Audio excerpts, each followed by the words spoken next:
She was alive in the video, laughing, posting, living her best life on a Caribbean island with her sister.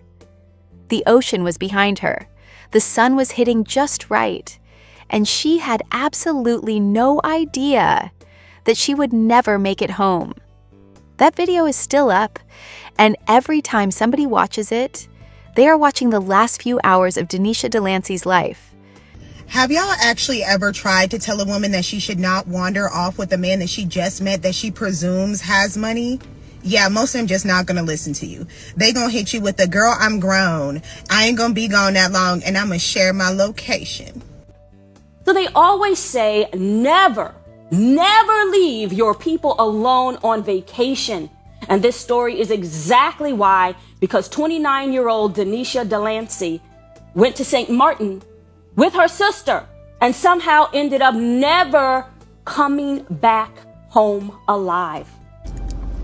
I'm on my way to see my sister, so I thought now would be the perfect time to get on here and say something, because there's just too much victim blaming going on. No matter how y'all try to spin a story, no matter if y'all blaming me, y'all blaming her, whatever, it does not matter. Y'all don't know me and y'all don't know her. And I'm trying to get on here and not curse as much, but y'all really got us up. It doesn't matter however y'all feel, what coulda, shoulda, whatever. It doesn't matter. An innocent life was taken. She was not a headline. She was not a cautionary tale. She was a real person who packed a bag, boarded a flight, and went on vacation. The same thing millions of people do every single year. And somehow, because of one night, one club, and one man she had never met before in her life, she ended up in a casket on a flight back to the United States. Let me tell you something. This story is not simple. It is not clean. And it is not going to sit right with you when it's over. So stay with me. You're watching Shadowed Crimes TV. We tell the stories that need to be told. Domestic violence, toxic relationships, and the lives lost behind closed doors. No sugarcoating, no excuses, just the truth. If you're new here, subscribe and join us as we shed light on shadowed stories. I wanna put you in my life. Your hair smell like the tropics, your body look nice. Come with me on my girls trip to Punta Cana. Okay, here's a quick glimpse of our Airbnb. We stayed at Costa Atlantica, and we had pool view, of course. The beach was right there. That's where we got on the boats and stuff at. This is our balcony with the outside bathroom, the other view of the other side. They're the birthday girl. We took a little stroll down the street to get something to eat and see what else they had going on in the neighborhood. And of course, some of their streets were a little flooded. But yeah, we made it through. Denisha Delancy was 29 years old and from Miami, Florida. By all accounts, she was the kind of person who knew how to live. She loved to travel. Day 2 as tourists in Chicago. Okay, so the first stop, we went to go view the Bean, which is one of Chicago's best tourist attractions, in my opinion. We took some really cool pictures, got some really nice views of their building architecture. Very touristy, very cold, but very cute, very tea, clock it. She loved to go out, and she loved experiencing new places. Her social media was full of it. Different cities, different countries, different moments. She was not someone who sat still. She was out here collecting memories and making the most out of the life she had. Anyways, the trip to St. Martin was not random. It was planned with purpose. Denisha and her sister had booked a luxury Airbnb on the island, and they did it right. They even hired a private driver for the entire duration of the trip. So this was not some last-minute thing. They came prepared, they came together, and they came to celebrate. The occasion was her sister's 29th birthday, and St. Martin was the destination they chose to market. Now, St. Martin, for those who have never been, is a Caribbean island split between two countries, the Dutch side and the French side. It is known for its beaches, its nightlife, and its tourism. People fly in from all over the world to vacation there. Resorts, clubs, boats, good food, warm weather. It has all of it. And on the surface, it looks like paradise. Come to think of it, That is exactly what makes it easy to let your guard down there, because everything around you is telling you to relax.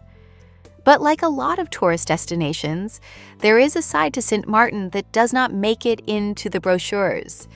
There is a street life, there is a criminal underworld, and at the time of Denisha's trip, there was an active gang conflict running between factions connected to the island and Trinidad. Most tourists would never know that. Most tourists would come, enjoy themselves, and leave without ever crossing paths with any of it. Denisha was supposed to be one of those tourists. She arrived on the island, and the trip was exactly what it was supposed to be. She and her sister were having a good time. She was posting videos, she was soaking it all in, and nothing about those early days suggested that anything was wrong. Looking back now, those videos she posted are almost painful to watch because she looks so free, so completely unaware of what the island was carrying underneath all that sunshine. Moving on, because the trip took its turn on one specific night. The ladies decided to go out to a nightclub. That in itself was nothing unusual. Going out at night in St. Martin is part of the experience. The clubs are lively, the music is good, and tourists mix with locals all the time. So the three of them, Denisha, her sister, and their friend, headed out, with their private driver on standby as always. At the club, they met a man. His name was Quincy Damon Sylvester. He was from Trinidad and had been living on the island. And when he introduced himself to these women, he told them he was a businessman. Specifically, that he ran a PVC pipe installation and sales operation. That is what he said. That is the version of himself he gave them. And by all appearances, he carried it well, because there was nothing about the way this man moved that night that made them feel unsafe. Quite the opposite, actually. Quincy was generous. He was warm. He made them feel welcome in a way that put them fully at ease. And look, anyone who has ever traveled to a new place and had a local take you under their wing knows exactly what that feels like. It feels like a gift. It feels like the trip just went to another level.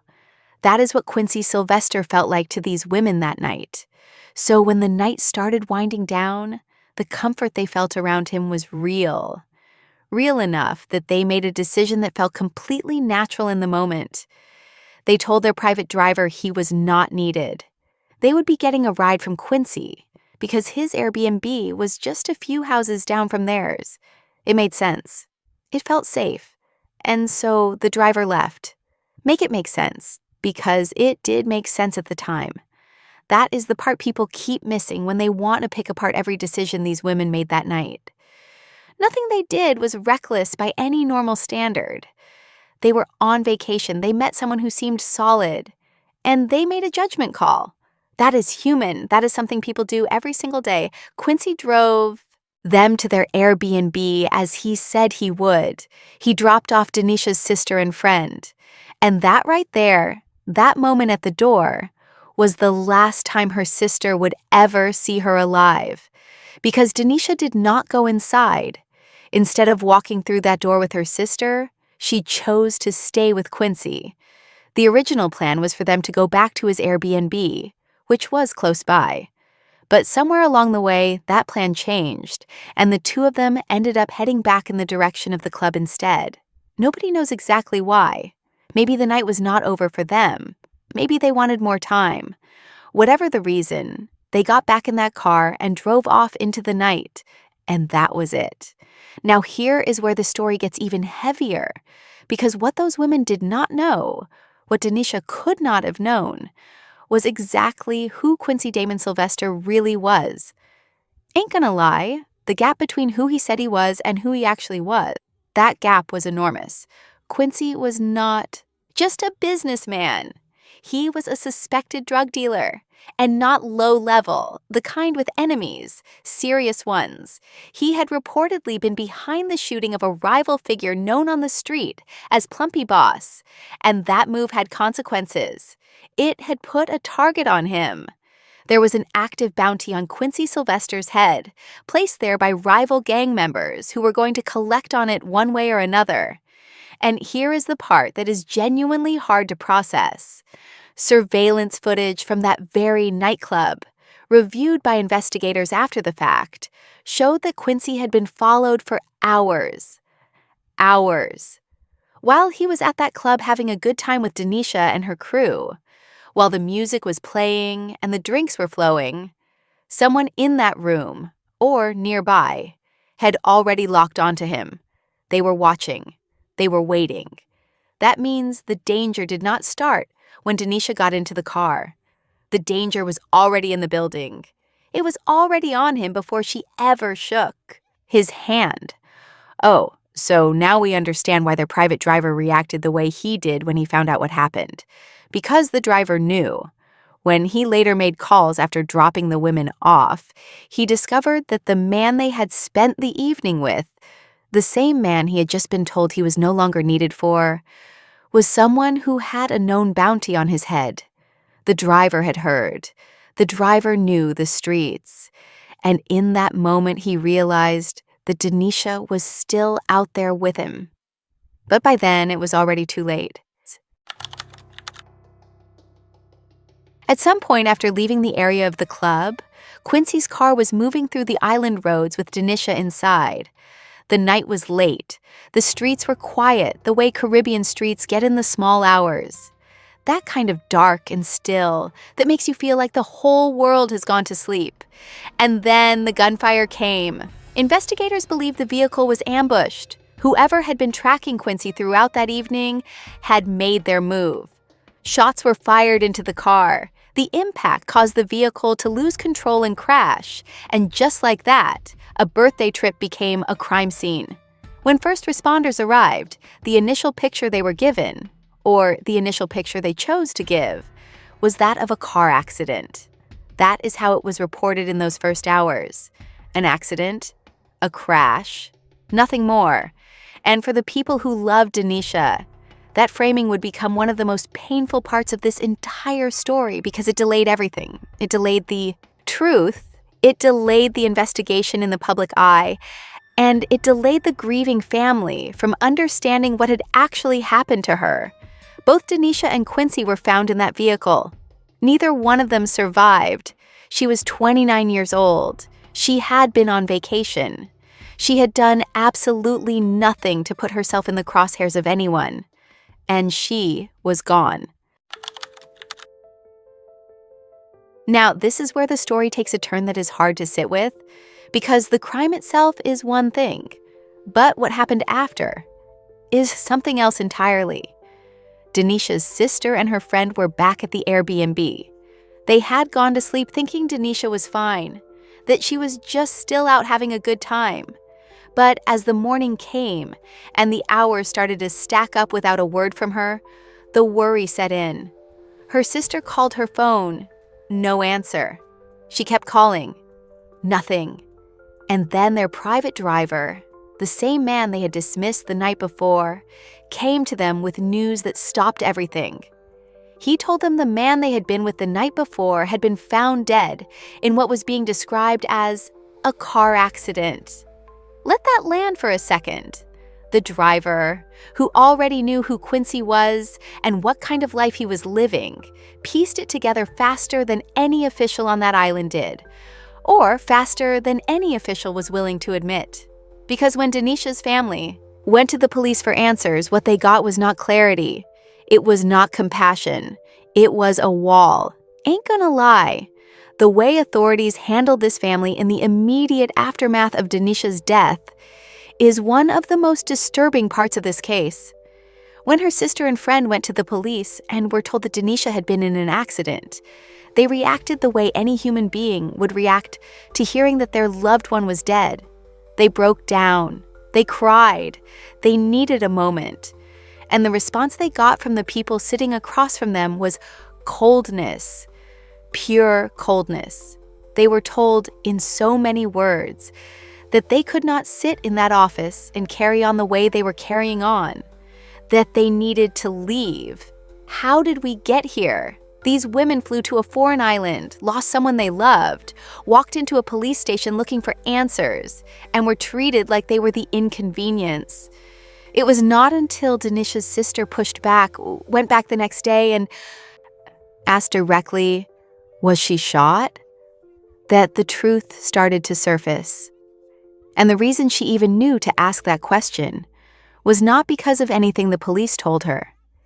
It was because their private driver had already given them the real picture. He had talked to people. He had made calls. He had found out what actually happened in those streets that night. The family learned more from a man they had hired to drive them around the island than they ever did from the people whose literal job it was to investigate a murder. Moving on, because the lies did not stop at the police station. For days, St. Martin authorities kept Denisha's family in the dark. No updates, no phone calls, no transparency. The official communication was close to nothing. And the reason, according to the family, was calculated. St. Martin is a tourist island. Its economy runs on people coming there to spend money and feel safe. The idea that an innocent American woman had been shot and killed in the middle of a gang-related hit was not a story the island wanted attached to its name.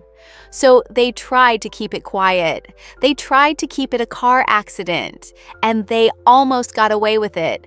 It makes no sense, except that it makes all the sense in the world when money and reputation are involved. That is not unique to St. Martin. That happens everywhere powerful interests decide that protecting the image of a place matters more than protecting the dignity of the people who died there. What changed things was noise. The story got traction online. People started talking, the case started spreading across social media, and suddenly St. Martin authorities were moving. Suddenly, there were updates on their news site. Suddenly, someone called Denisha's mother. Suddenly, a person was in custody. Before all of that, crickets. Complete silence from the people who should have been leading the charge. Investigators, once the pressure was on, went back through the surveillance footage from the nightclub and confirmed what the streets already knew, that Quincy Sylvester had been followed for hours before the attack, from inside the club. The people who came for him that night were not operating on impulse. This was planned. They had watched him, tracked his movements, waited for the right moment, and then followed him out into the night. Which means that every minute Denisha spent at that club, laughing, dancing, having the time of her life, those same minutes were being used by someone else to map out a hit. The investigation also made clear that this was not an isolated incident. The attack on Quincy was part of a larger conflict, an active gang war running between factions in St. Martin and Trinidad. Quincy himself had reportedly been involved in setting up the earlier shooting of a rival. So this was retaliation. This was the kind of violence that has a logic to it, a tit for tat that plays out in blood, and Denisha had no part in any of it. She did not know the players. She did not know the history. She did not even know the man's real name until after she was already dead. I'm on my way to see my sister, so I thought now would be the perfect time to get on here and say something, because there is just too much victim blaming going on. No matter how y'all try to spin a story, no matter if y'all blaming me, y'all blaming her, whatever, it does not matter. Y'all don't know me and y'all don't know her. And I'm trying to get on here and not curse as much, but y'all really got us up. It doesn't matter however y'all feel, what coulda, shoulda, whatever. It doesn't matter. An innocent life was taken in that island. Don't want to do shit about it because they're trying to save face for their tourists. It doesn't matter. We want justice because y'all have an active gang war going on over there between St. Martin and Trinidad. Y'all don't want people to know about it. So all the victim blaming needs to stop, because no matter what, we want justice. And I don't even get on here and do shit like this, but y'all got my sister up. And again, I'm trying not to curse, but stop. All we want is justice. For one, I'm not giving y'all the story time, but for one, them people lied to us when we first got there.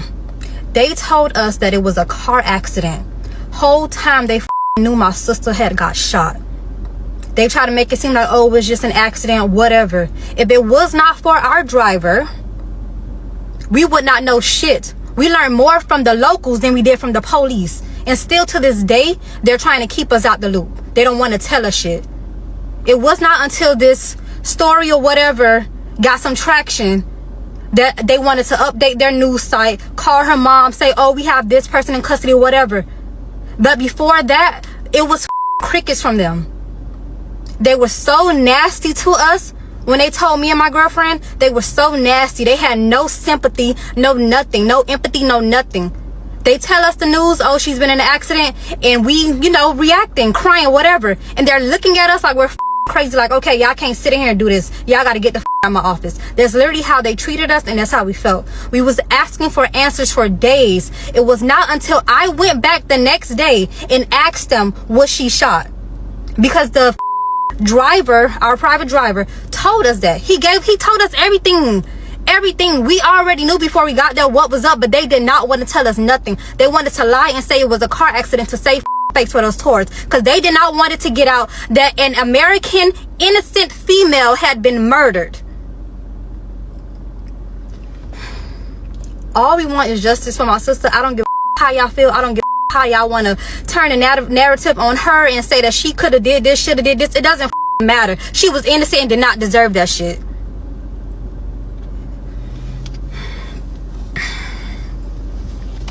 Justice for Denisha. Authorities confirmed that at least one person was taken into custody in connection with the attack. The arrest came after the case gained public attention, a detail that the family did not let go unnoticed, because it told them everything they needed to know about how seriously the island had been taking this before the world was watching. The case was officially classified as a double homicide. Officials acknowledged that the attack was targeted and that it was connected to criminal activity on the island. Beyond that, the full legal proceedings have continued to unfold, and the family has made clear that they will not stop pushing for complete accountability, not just for the people who pulled the trigger, but for the way the authorities on that island handled their sister's death from the very first moment. What justice looks like in a case like this, where the crime happened in a foreign country, where the local government had every reason to minimize it, and where the family had to fight just to get the truth confirmed. That is a question that does not have a clean answer. But the family is still asking it, and they deserve one.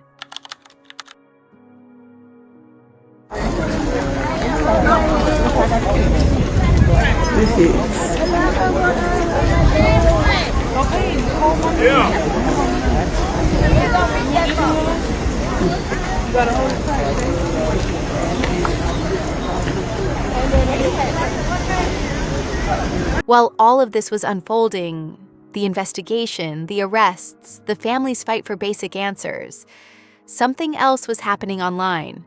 And honestly, it might be the part of this story that stings the most, because it had nothing to do with the police or the island or the gangs.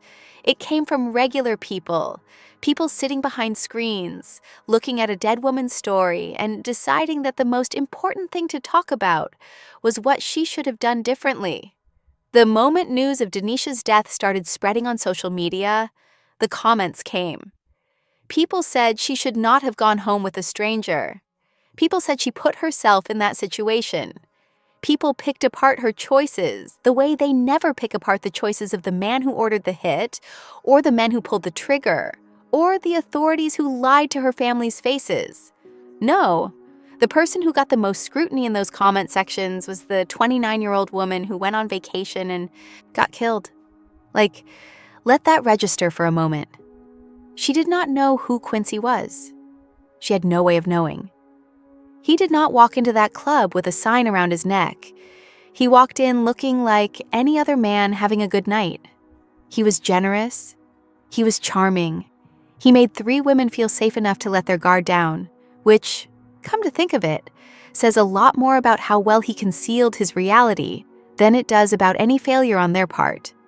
But the internet was not interested in that nuance. And so Denisha's friend did what she felt she had to do. She got on camera, she posted a video, and she said exactly what was on her mind with everything she had.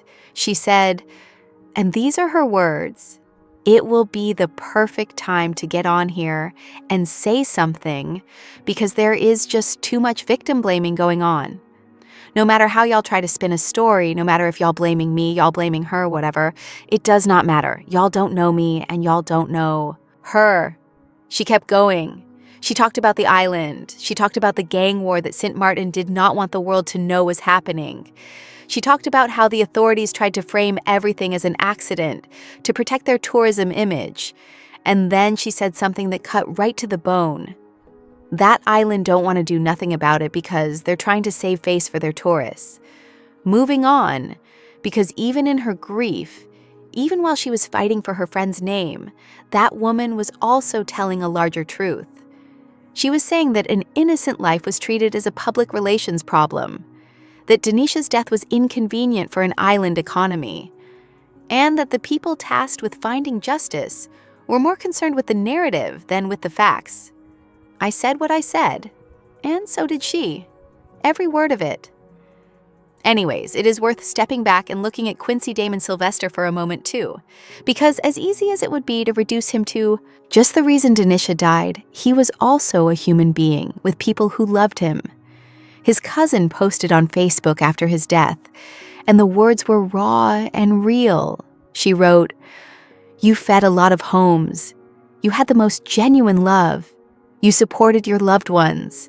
You cared for them and hyped them even in their toughest time. That is not the portrait of a monster. That is the portrait of someone complicated.